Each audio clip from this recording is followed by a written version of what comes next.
Breaking news tonight, an apartment complex under construction burns for hours as crews wrestle with dangerous flames. And the fire, not the only problem. It's the ice as well. Heavy, thick layers forming near the building from the water being used to try and put out that blaze. Thanks for joining us here on 3 News at 6. I'm Peter Fleischer. Tonight, breaking news in Cleveland Heights as the Cedar-Lee-Meadowbrook building is still smoldering nearly 24 hours after it first caught fire.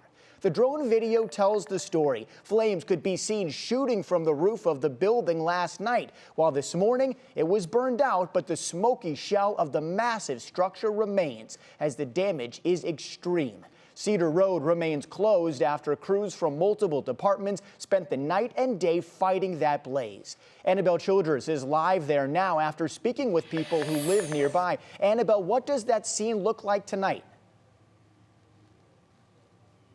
Well, Peter, you just talked about this building still smoldering. That is the case right now. This fire is persistent. In the last hour, we watched quite a few fire crews leave, but there are still some people here watching those hot spots, and that's super important because right now there are still some flames within the center of that structure, but you can see there the roof has collapsed on this building. There is so much damage, and we are seeing a kind of shocking contrast between the fire and all of those flames last night and then the ice that fire crews are dealing with right now as we're looking at all of that debris.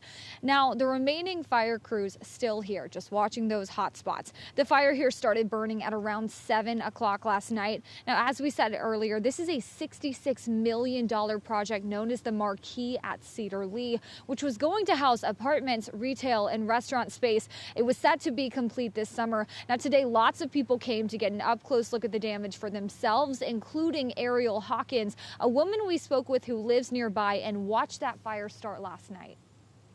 Smoke was permeating like through the city, so I was like, oh my goodness, what is that? Because it was coming through the car vents, and I'm like, oh my goodness, like what is that? So I got closer to it.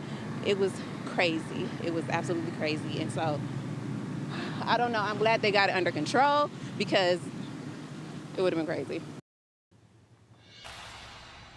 Now, today we got a statement from Flaherty and Collins, the developer of this project. They wrote they're grateful to firefighters and police who responded so quickly, and they emphasized no residents were living in this structure when that fire began. They're grateful no one was inside, no one was hurt, while the cause of this fire is still under investigation. Now, today we also spoke with residents who are sad and disappointed about the hit that this is going to take on development for the area.